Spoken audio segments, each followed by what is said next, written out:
So what's our next question, Maddie? Okay, our next question is it's kind of there's some background to it, so just tell me if you need me to stop. Okay. So it says 16 years ago, the previous HR admin supposedly approved an ADA accommodation for an employee. There are Well, years of I love the supposedly approved. That means we don't know. Okay. There are years of documentation leading up to and after the supposed accommodations. However, the actual approval and medical documentation supporting the request cannot be located. We believe that this paperwork was misplaced. We have memos referencing dates and medical records that are unaccounted for. This came to our attention recently when the current department director asked to know the precise accommodations agreed upon. It seems over the past 16 years, the employee's supervisors and previous directors have just accommodated the employee based on whatever she asked for. We can't seem to find the actual accommodations approved, only suggestions and recommendations from the past HR admin and legal team, along with courtesy attempts made by the department. We do not know what was agreed upon or if there was a specified end date. Reading through some of the notes provided by the department, it appears some of the courtesy attempts to appease the employee are unreasonable and unfair to other employees. The employee has been satisfied with her working conditions and has not placed a formal complaint in over 10 years. The department director is worried that if HR calls her in after so long, it could cause her to become defensive and claim retaliation. We know that we can request updated paperwork if the accommodation is temporary, if there is a change in the employee's limitations, or if the original documentation is insufficient. Do you believe any of these would apply in this situation, or is there another reason we can legitimately request it? What would you recommend as the next step? So those are four different questions. So I'm going to start with what's going on right now. As soon as you know or should have known that there is an informal or a formal accommodation that you don't have documentation to understand what the parameters are, you're going to sit down with the employee and engage them in a good faith interactive meeting, in this case with their manager. And I would start by notifying them that we are sending you this notice to help to sit with you to clarify your current accommodation requests. So you should be able to you're not conditionally designating, you've already designated the accommodation, but you're unclear exactly what those accommodations currently are. So we'd like to meet with your manager and you to document those accommodations, or you could simply complete the task. Now, since they've been there this whole time and you have a medical document that's from a while ago, does anybody have a standard operating procedure of how often you request an employee to replace their medical certificate under the ADA? So what are the three reasons you could request medical documentation? Go ahead and read them off one at a time. Okay, the first one is if the accommodation is temporary. If accommodation is temporary, why are we accommodating a temporary accommodation, everybody? Does that mean the disability is temporary and it's really just a workers' comp light duty, modified duty, reduced work schedule request? Because that's not an accommodation under ADA. Could I get an accommodation for modifying my medication because I have post-traumatic stress disorder and I'm going to be gone for 3 or 4 weeks, or I'm going to have a reduced work schedule where I can work part-time, or I can take time off intermittently as needed for the next 3 weeks. That's an existing disability, everybody, with a modification of my job for a temporary accommodation. It has an end date, so I won't need a replacement for it. If they request and we'd only do that if it didn't cause an undue hardship on the production line or the operations of the organization or in the emergency room or in the operating room. It could be an undue hardship. So it could be a no, and they'd have to take leave as an accommodation instead of intermittent or reduced work schedule. But that's what the good faith interactive meeting is for. And once you determine it, it has an end date, everybody, or you couldn't even give them leave or reduced work schedule. If it's temporary, it has an end date, and the only reason you approve it is because it's not an undue hardship for that short period of time. Once they request more time, it very likely is an undue hardship because they don't have a real return to work date, removing the temporary accommodations. So now you're looking at a permanent, repetitive request for ongoing whatever they want, and that starts becoming an undue hardship. That's number one. What's number two? is if there's a change in the employee's limitations. That means they either observed something, the supervisor did, they're holding their back, they're handing their hand, and so they're clarifying that they can perform the functions of the job and whether they need additional accommodations. So we're sending the full ADA request form again with clarification of the accommodations that are currently needed and if any changes are required. You could use it just like that because right now we've got a request for what accommodations. Do you know what the accommodations are? The supervisor said they don't. So how can they be accommodating them if they don't know what the accommodations are? Well, If you want to chime in. the situation, since this was started way before I started here, she has fragrance sensitivity. So Okay. they pretty much let her do whatever she wants. If Well, that doesn't make any sense. So we need to know exactly what the accommodations are. What's your job title? she is a library computer or library assistant. Okay, so that means she's throughout the whole library and she's talking to patrons also and filing things and recording things. Does that sound correct? She has to work throughout the whole environment of the library. Is that accurate? Yes. You cannot control the sense in a public space. So take a look at that and look it up and find it for your county and get the real information. Does she want to sign on the door of the library saying, please don't come in if you have perfume? Exactly what is she looking for? Every accommodation has to allow her to perform all the essential functions of the job, everybody. So the first question with a library assistant, unless she's got some kind of specialized job, she was hired as a library assistant to help the patrons. That's walking around the library. You file those books. That's pushing around those great big stacks of books and getting them all refiled at the end of the day with everybody else who's there. Working with the other people at the library, unless it's only like 300 square feet and she's by herself. So what does she do at the library? What are her essential functions? Pretty much everything you just said. Good. So how can she have her own office? That's a good question, but she does. So then the challenge becomes in everybody. If you've given somebody an accommodation long enough and you've never fired them and you've never done any performance management issues, what's the problem? My analyst is going to chime in because she's the one that deals with this on a daily basis.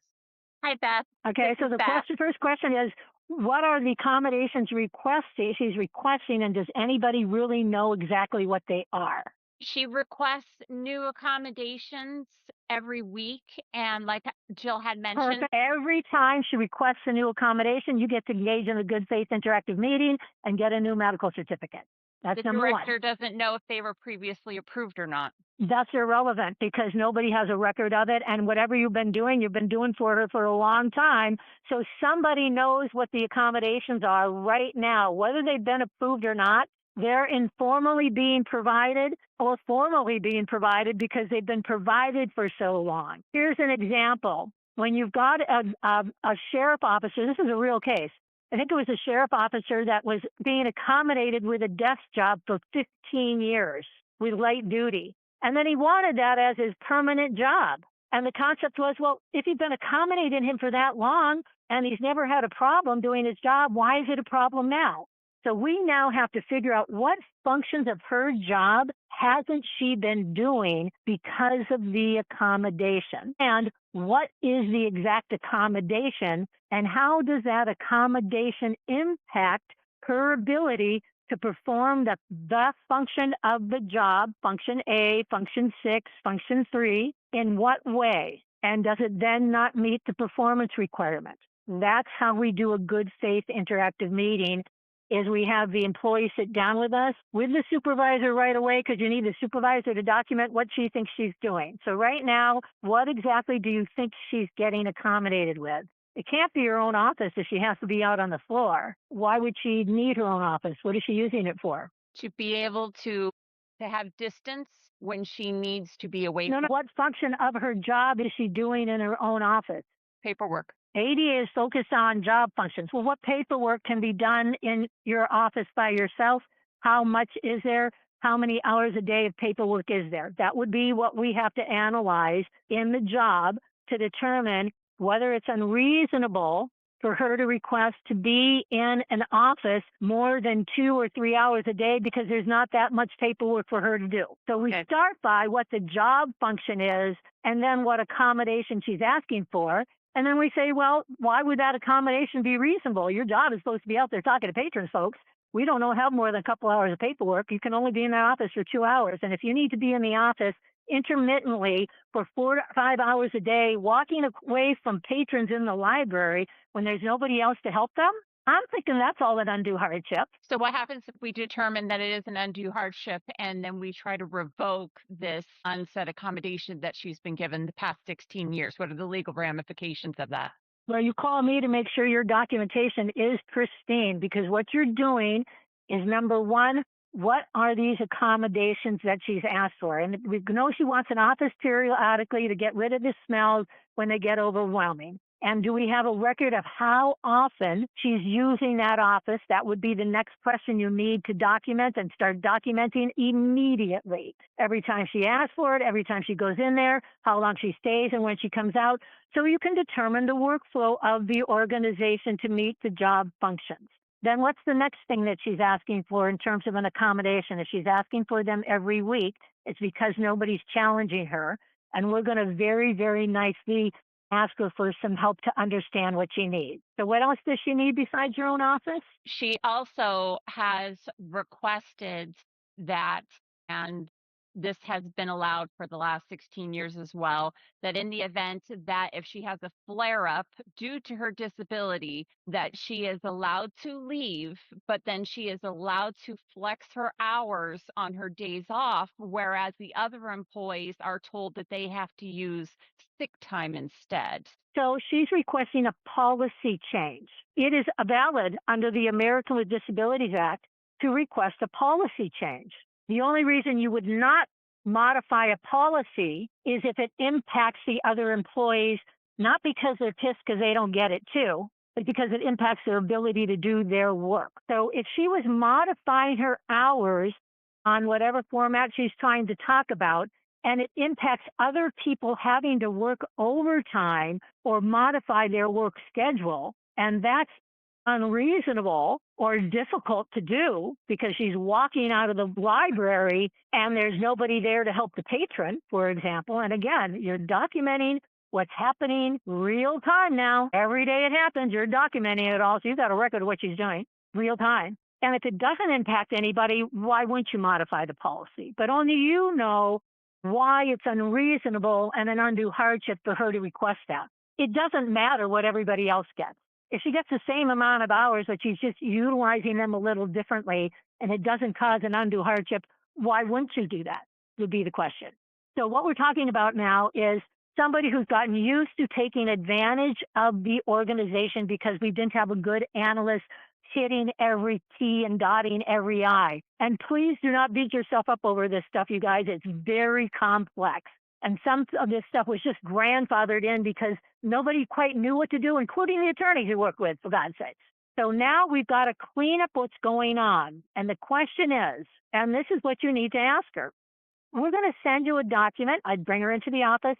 I'd like you and your supervisor to sit down and figure out exactly what accommodations you are getting right now. That includes how often you need to go into the office on average and what paperwork you're doing there, and how often you need to leave because you're having an episode, how many minutes you're usually gone, and making sure that we've got the FMLA paperwork to support that also, because that will all be FMLA leave, right?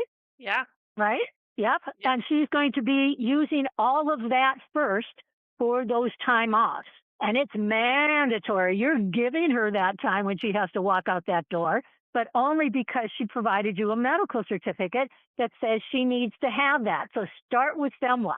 That's the easiest one. And say, I'm giving you this FMLA certificate so you can give me the paperwork I need so I can protect you and your job and your medical benefits when you have an episode and need to walk out the door. That's what FMLA's for. So let me explain this to you and explain it to her in detail, because she's going to use all 12 weeks, everybody. So if you meet the criteria for FMLA and she does, let's get FMLA in place tomorrow. And say this is for the request of modifying your work hours with these episodes. That would be covered under FMLA, not ADA. So we want to get that taken care of for you right away. And when FMLA is exhausted, then at that point we can talk about utilizing your other work hours, because what she's trying to do is take leave under FMLA that have you do an accommodation under ADA. Now, if you'd like to take leave under FMLA, but you'd like us to accommodate you with modifying your work schedule in terms of allowing you to use our PTO or vacation differently, then we're going to need the ADA documentation. And I'm smiling and I'm engaging and I'm giving her positive feedback. I realize that this was done like 16 years ago and I wasn't even here and we cannot find everything. And we notice that you're asking for some other accommodations. We want to make sure we are absolutely taking care of this for you. So again, you bring up the Venn diagram, you explain workers' comp, you explain FEMA, you explain ADA. Leave is always going to be FEMA. So is your ongoing as-needed intermittent leave for your episodes.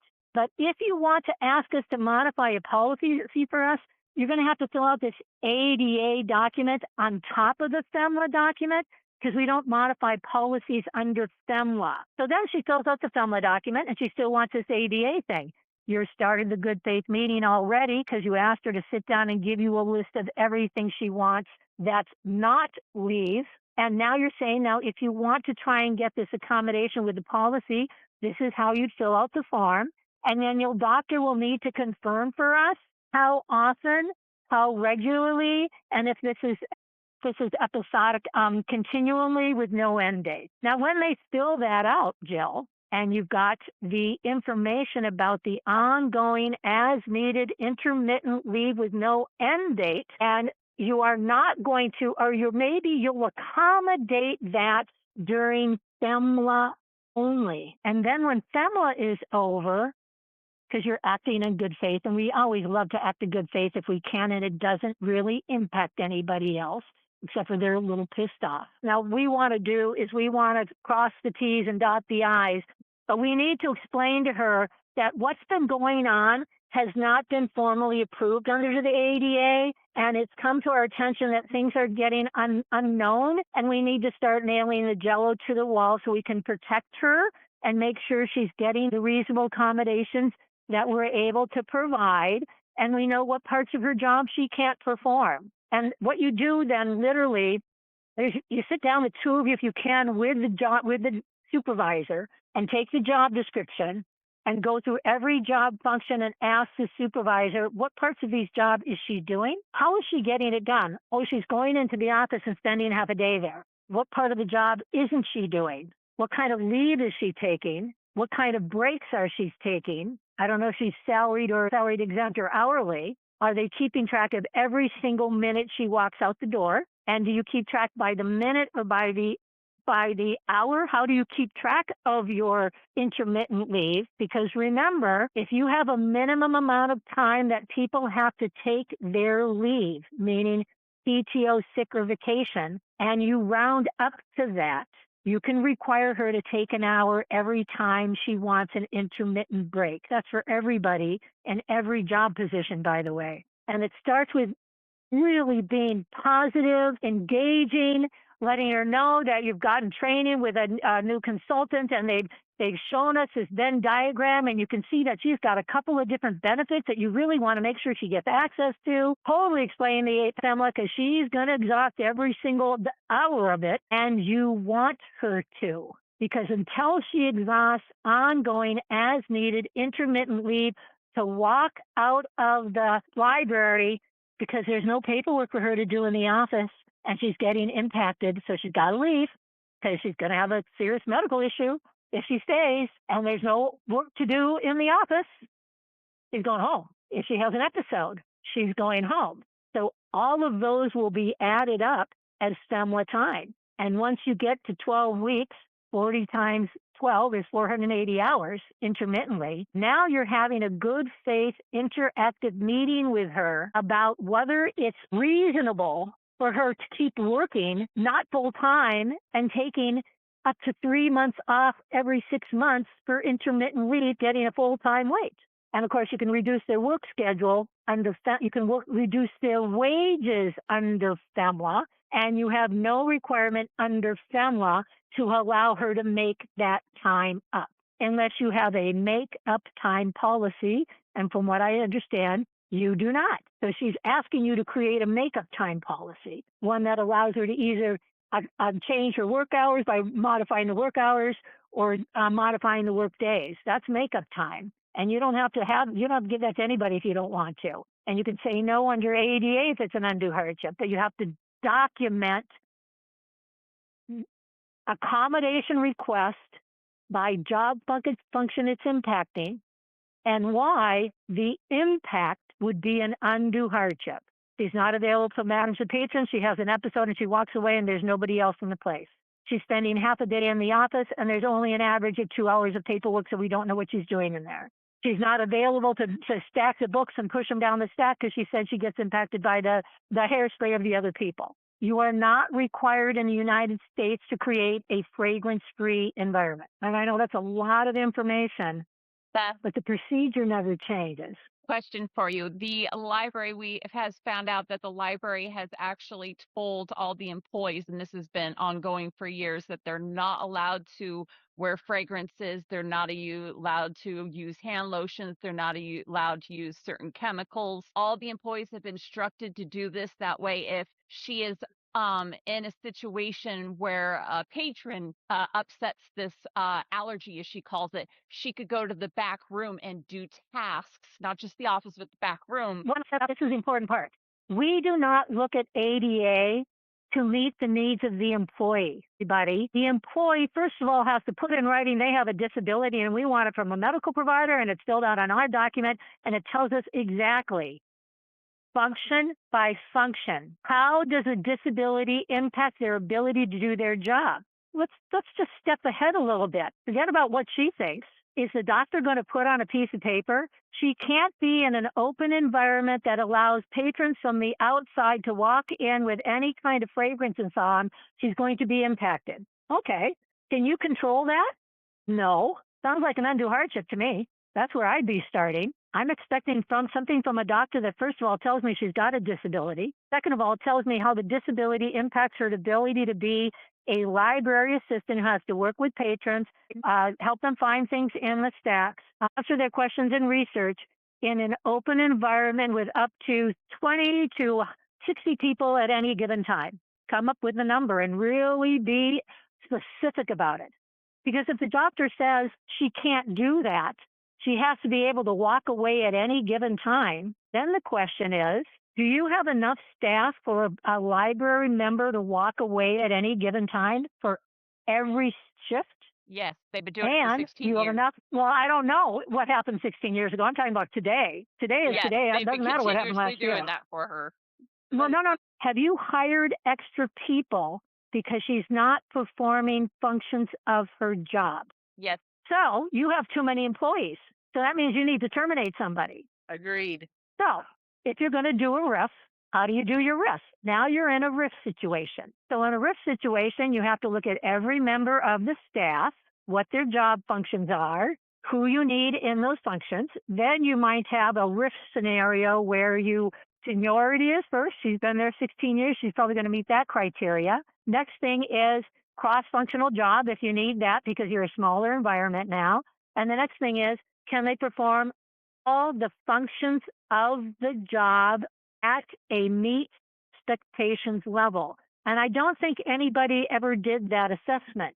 You're modifying the job for her. She has to be modified to do the job, not the other way around. So the question is, how are you accommodating her? If it's not causing an undue hardship, then what's the problem? If it is, what exactly is the problem? What parts of her job isn't she doing every day? Or is it more like, well, she doesn't like to do the stacks. So at the end of the day, she always gets impacted and ends up in the office because nobody likes to push those 4-foot, 100-pound stacks around to put the books away. She doesn't like working in the front because when too many people come in, she gets overwhelmed. So she always has an episode then, and then she gets taken away, and there's nobody else to do it. What's going on right now that is preventing her from doing her job? What is getting the other people upset? What's she not doing that's getting them upset? Yeah, that's where we don't know all of that. So that would be where we're sitting down with the supervisor first to do that good faith, what she's not performing, the impact it's having on the business, that kind of thing. So you start with letting her know and the supervisor know you've been informed that they're unclear what the current accommodations are and if there's any additional requests. This is what you know. You know for sure she uses the office. You don't know for how many hours on average a day, and you need that question answered. You know for sure, and you could send the curing letter too, by the way. You could look at the curing letter and see if your curing letter would be more appropriate. We know we've been accommodating you over the years, but we're unclear about what your current accommodations are. We are under the understanding that it's this, and this. And we also have been informed on this day via phone, via email, via text, be very, very clear about all those things, that you're also requesting this, and this. As a result of your request to take ongoing as needed intermittent leave, and say it that way, we've also attached the FMLA certificate and the medical certificate, so you are eligible for mandatory up to 480 hours, use the right number of hours for her, of FMLA leave, of which you've used this much. You must use vacation, or you don't have to. You must use your sick leave, and you're doing both letters at the same time.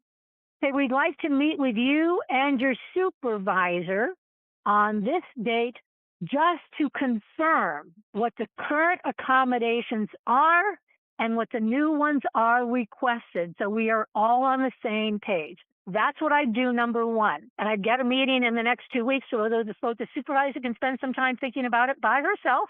It's her job, not yours. The employee can write down exactly what's going on. And then you don't want to help them. You want them to just write it down, because then you're going to compare them. And you'll be doing more research with the supervisor later, like how many hours a day are they in that office, exactly what they're doing. But right now, we're just getting the information. Then we're going to, when they give that to us, we're going to then send them to their doctor with the medical certificate for ADA, because originally we're just giving them the FMLA certificate and explaining that we're continuing to conditionally approve the accommodations that we're aware of, and we think there's this, and this, and we are requesting you do FMLA for the leave accommodation, ongoing as needed intermittent leave.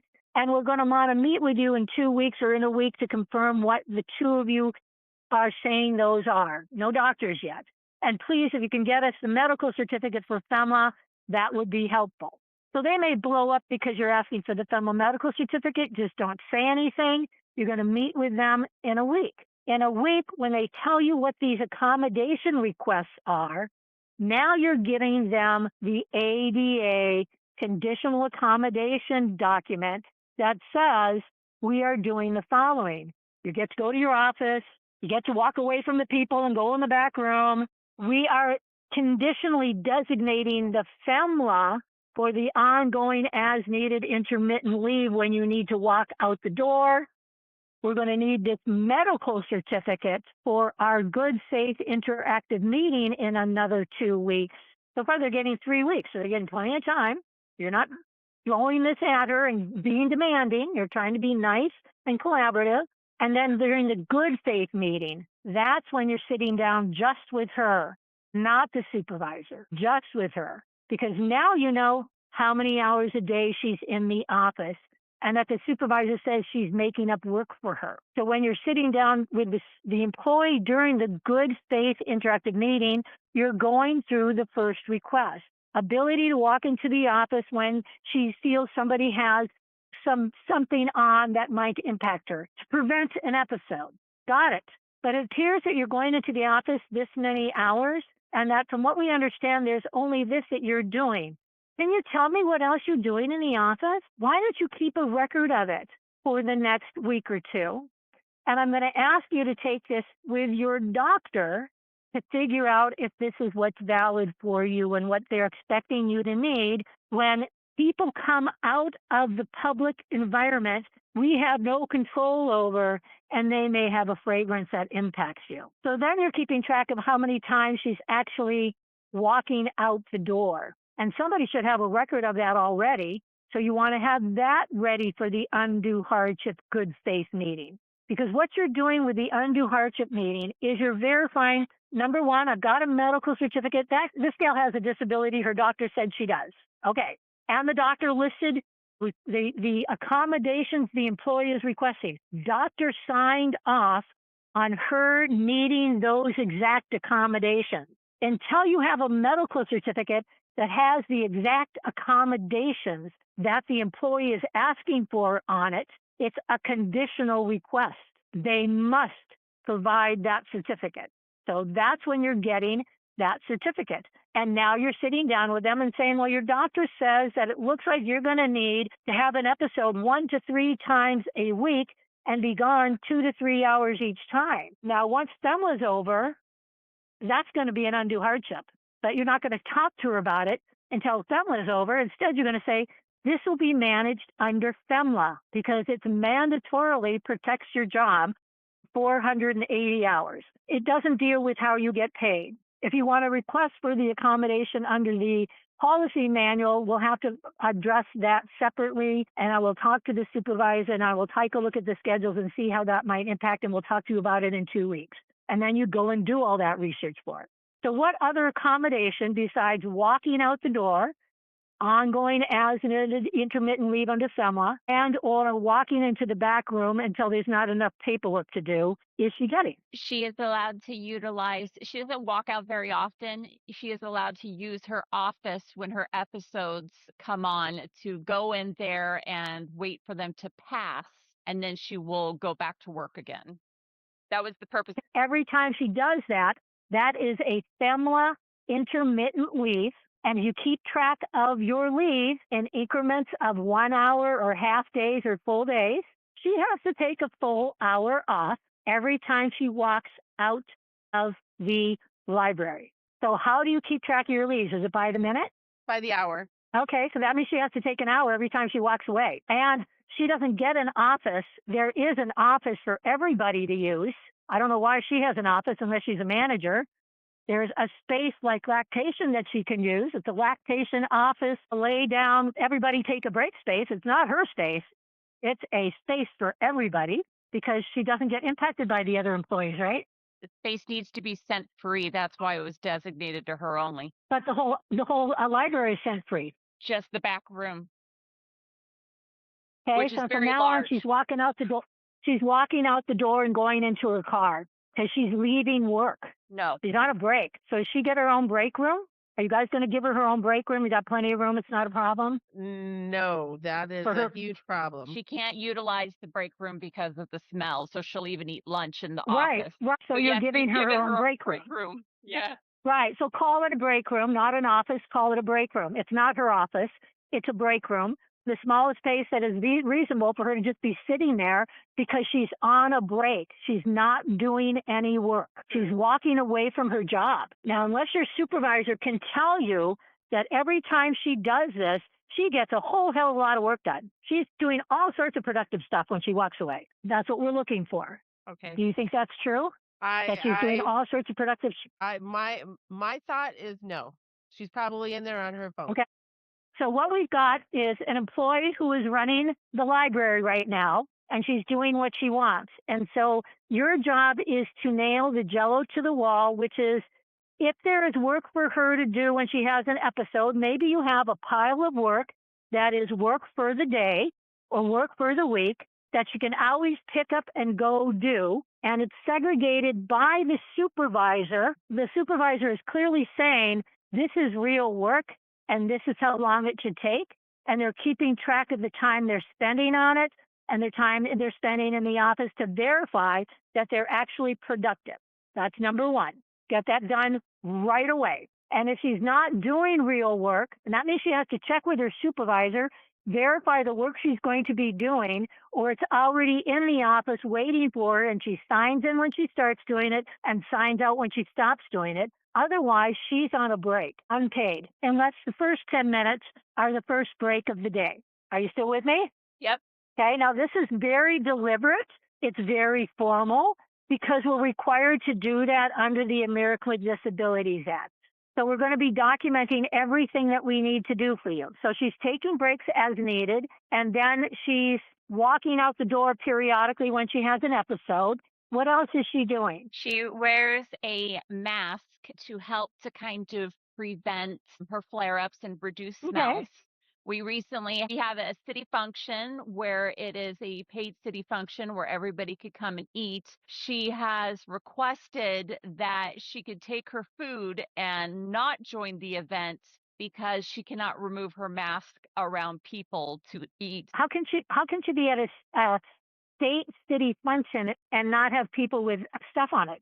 Why would she assume there's not going to be a whole host of odors at a state city function? That's why she's asking. And if she doesn't meet, so if she wears the mask and doesn't get impacted at a state city function with all these people who are wearing odors, why is she getting impacted at the library with a mask? So one of the questions you're going to have the doctor answer, and we do this with curing, by the way, when we really nail the jello to the wall, because what she's asking does not make sense. Doctor, if she wears an N4 mask at all times, will that prevent her flare-ups? And the accommodation is she's required to wear a mask at all times, except for when she eats, and then she goes into her own break room, or when she's at a city function. When they're eating, she can go to her car.